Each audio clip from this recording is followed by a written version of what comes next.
Senhor presidente, senhores deputados e senhoras deputadas, até no jornal aqui do Estado do Paraná, nessa semana, traz um balanço, senhor presidente, do que foi esse período de 4 anos, a Operação Quadro Negro.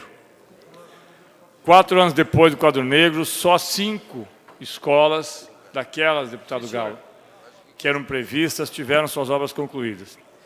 Segundo o governo estadual, foram 15 os colégios afetados pelo esquema que levou o ex-governador Carlos Alberto Richa, recentemente, novamente à prisão.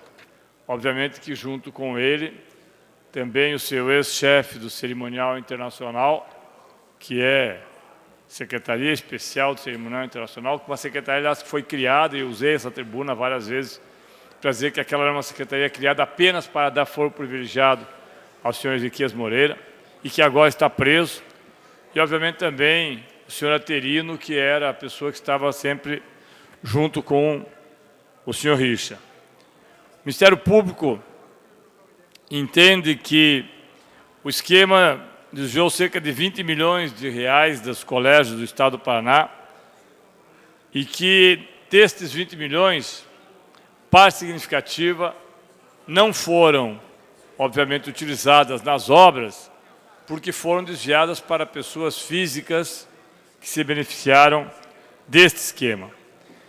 Chama a atenção, senhores deputados, que das 15 escolas, apenas 5 intervenções previstas já foram entregues. Destas, 2 são unidades novas, uma no Colégio Casimiro Carmã, em Campo Largo, na região de Curitiba, e outra na Escola Arcângelo Nandi, Santa Terezinha do Itaipu, no oeste do estado. As escolas que não foram construídas, 2 escolas em Ponta Grossa, 2 escolas em Campina Grande do Sul. O deputado Anibeli citou, inclusive, uma vez aqui, é uma escola que só está na fundação. 2 escolas em Guarapuava, uma escola em Coronel Vivida, uma escola em Rio Negro e uma escola em Campo Largo. É uma pena, senhor presidente e senhores deputados, que estas escolas não tenham sido construídas quando deveriam, que nós tenhamos algumas centenas ou milhares de crianças sem acesso. O relatório é bastante extenso e eu não vou lê-lo como um todo, mas há alguns municípios que esperavam há 23 anos pela escola. 23 anos. Das 10 escolas, as intervenções prometidas ainda não foram inauguradas. Delas, 5 têm previsão de entrega ainda em 2019, que é o caso do Colégio Pedro Carlos, em Guarapuava, que deve ter agora, em abril, a sua inauguração, uma escola que custou 3,5 milhões de reais. Essa nova estrutura vai atender cerca de 800 alunos. Há escolas, como é o caso dessas escolas, de cidades são antigas. Desde 1996, a escola funciona no espaço de um colégio municipal, sem que tenha refeitório, sem que tenha quadra de esporte, sem que tenha ginásio, absolutamente nada. O que é mais grave, Campo Largo, na Grande Curitiba, as obras do Centro de Educação Profissional, que atende 1.200 alunos, estão paradas e se deterioram com o tempo. Além disso, já que apenas metade das escolas pode ser utilizada pelo colégio estadual, as salas são improvisadas e divididas com espaço com os professores.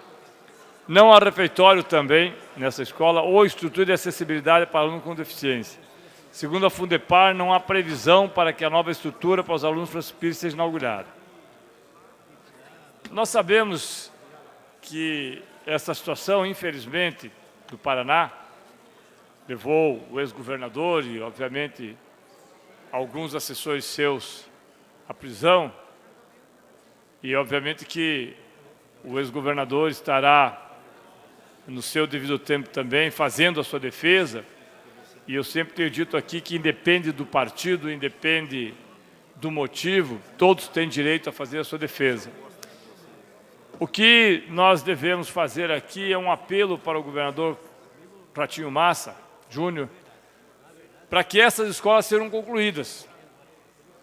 Porque de nada adianta as escolas ficarem inconclusas se deteriorando com o tempo, esperando que os processos sejam concluídos, o que pode levar anos ou décadas, enquanto os alunos não têm condições de ir à aula. E eu falo isso, senhores deputados, porque eu ouvi, inclusive, há pouco aqui o delegado Jacovós falando sobre a questão dos presídios, que é muito semelhante à questão das escolas.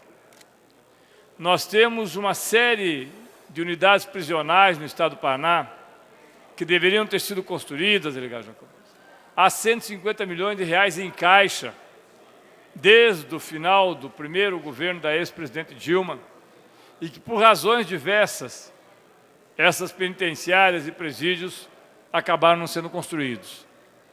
Não adianta reclamar da situação que está hoje no Paraná se nós não aprofundarmos, e acho que é possível fazermos, esse debate sob esta mesma ótica.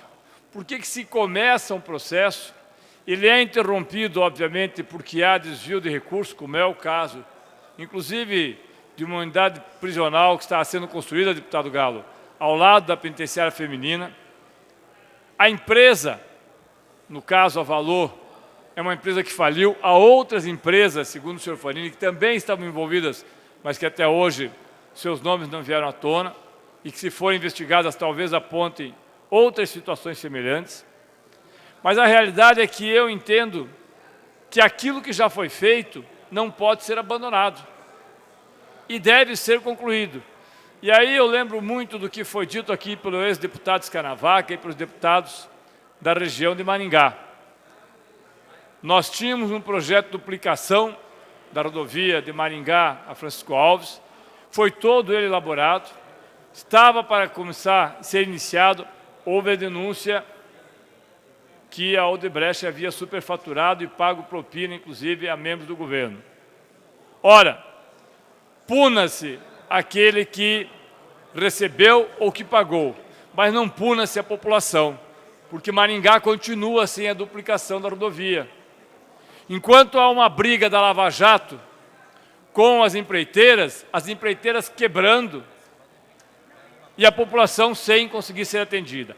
Punam-se os responsáveis, mas não punam a população. Aqui, nós estamos punindo duplamente a população. Primeiro, porque ela não tem escola, ou não tem penitenciária, ou não tem rodovia.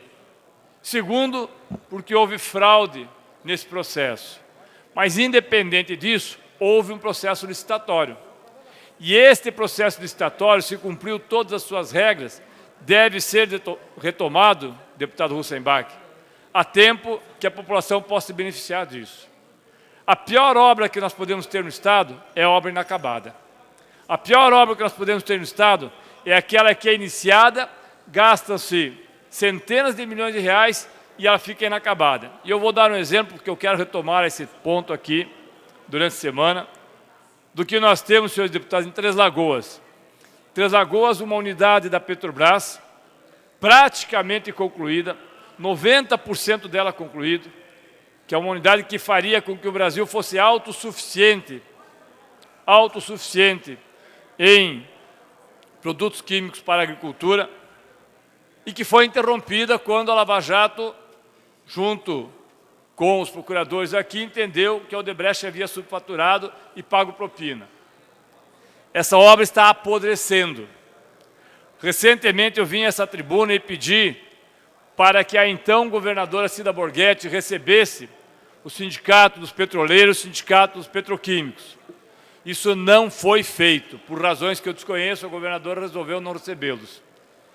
Havia uma negociação com um grupo de empresários russos que comprariam Três Lagoas e receberiam de presente aqui a unidade da Ultrafértil.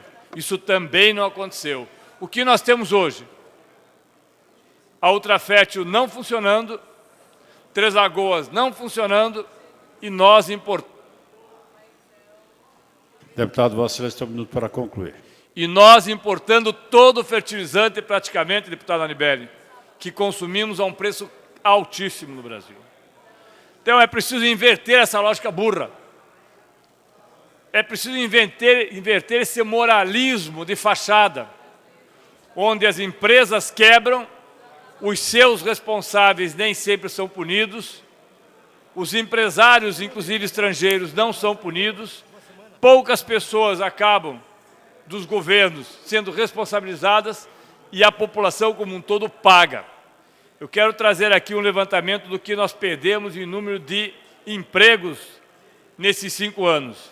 São mais de 1.200.000 empregos diretos e indiretos, por conta da operação que nós sabemos ser necessária, mas que não pode quebrar a infraestrutura brasileira. É o mesmo que acontece com a Operação Quadro Negro. Favor para concluir.